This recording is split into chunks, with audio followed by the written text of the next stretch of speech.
This is the clock fraction calculator. It is designed as a hands-on math tool to help students see fractions the way they might see time on a clock. The main goal is to make fraction thinking more visual and concrete without relying on a computer or relying on simple wooden fractions. It can have many factors, since 60 has many factors. Students can use fractions from halves, thirds, fourths, fifths, sixths, tenths, twelfths, and so on. All the factors of 60. The way it works is that you dial in a fraction and watch the lights appear on the ring. If you go over 60 sixtieths, it gets carried into the whole number, the hours, and it goes all the way up to 12 holes. So I just have 6 example problems to demonstrate its use, starting with the first one where we have to find an equivalent fraction for 1/2, and the denominator has to be 20. So to do this, we're going to use the equivalent fraction button to find our denominator of 2. We're going to dial in 1/2, and we're going to find all the equivalent fractions for 1/2. We see it is equal to 2 fourths, 3 sixths, 5 tenths, 6 twelfths, and finally 10 twentieths. So while a student is trying to find the equivalent fraction, they are also seeing all of the other equivalencies too, and they're building an understanding of what it looks like.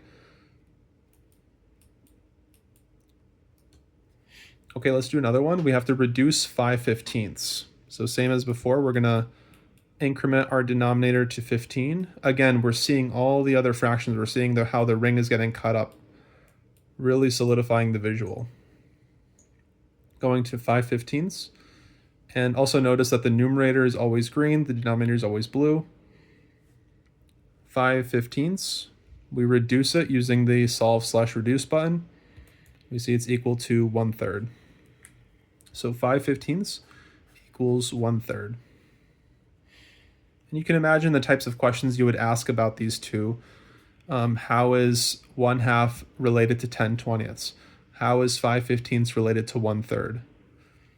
But before we start having them find least common multiple or greatest common factor, we can really solidify the understanding by seeing this visual.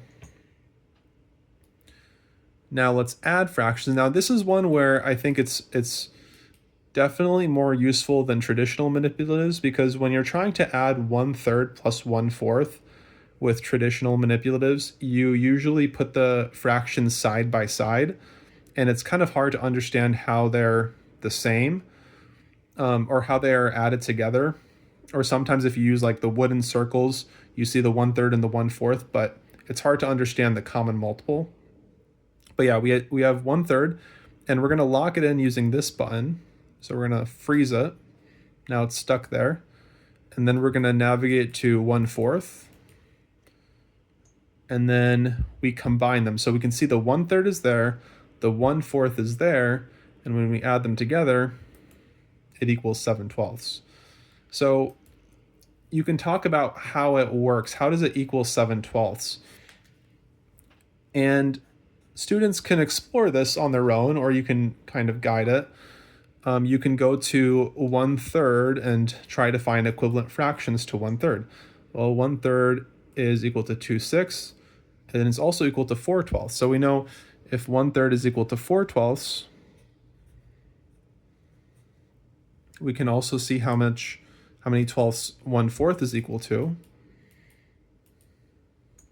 It's equal to 3 twelfths. And then it becomes a little bit more clear. 4 twelfths plus 3 twelfths is 7 twelfths. It's 4 twelfths plus 3 more twelfths, 1, 2, 3, equals 7 twelfths. So you know that this is 1/3. You can see that this is 1/3. And then you can also see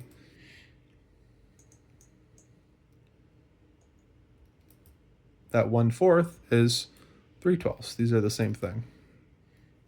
So it's much more instant, and it's occupying the same space. So you see how all of those fractions are connected. Let's do number 4. Now we're subtracting 3/5 minus 1/2. We're going to navigate to our denominator of 5. 1, 2, 3/5. We're going to lock it in so that we can subtract 1/2. And boom, so you can see how much of the 3/5 the 1/2 deleted, kind of giving you a good sense of how much that is. 3/5 minus 1/2 is 1/10. Now let's do one with a mixed number. We have 5/6. 1, 2, 3, 4, 5, 6 plus 2/3. So we're going to lock in 5/6 and we're going to add 2/3. So at this point, we can see that if we add one more third, it's going to complete the ring and it's going to carry the whole number to the inner LED ring, the hours. So 1/3, that whole ring got carried over here, and then 2/3 is whatever this value is, and if we equal it, we see it's 1 whole and 3/6. So it always defaults to the least common multiple. For this one, 5/6 plus 2/3, the least common multiple is 6, so it's 1 and 3/6, but then you can also reduce it and see that it's 1/2, so 1 and 1/2. So you can imagine kind of going through this as well. 2/3 is equal to 4/6. 5/6 plus 4/6 is 9/6. So that's 6/6 plus 3 more 6.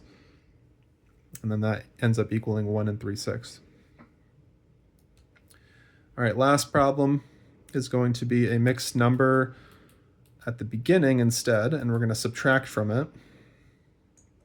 So we have 1 and 3/10, that's 1 whole that I locked in there, and then 3/10, and then we're going to subtract 2/5. So we're going to go 2/5, subtract 1/5. It still has 1 whole, but when I subtract the second fifth, it's going to regroup. So it's going to take away from that 1 whole, and it's going to just be a fraction. Now there's no more whole numbers. So again, we minus 1/5, 2/5. 1/5, 2/5. And then we have whatever this is. So 1 and 3/10 minus 2/5 equals 9/10. So this can be used as a device to explore fractions before learning the procedure of least common multiple and greatest common factor. It can be used as a demonstration for how these fractions work. And it can also be used as a way to check your work. But regardless, it is a visual, concrete representation of fractions.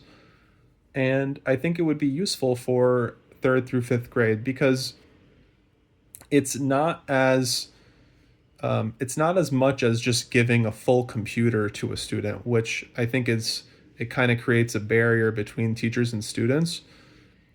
And it's not as simple as just wooden fractions. It has more capabilities.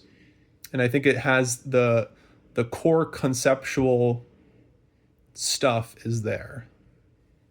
And that's it. That's the clock fraction calculator.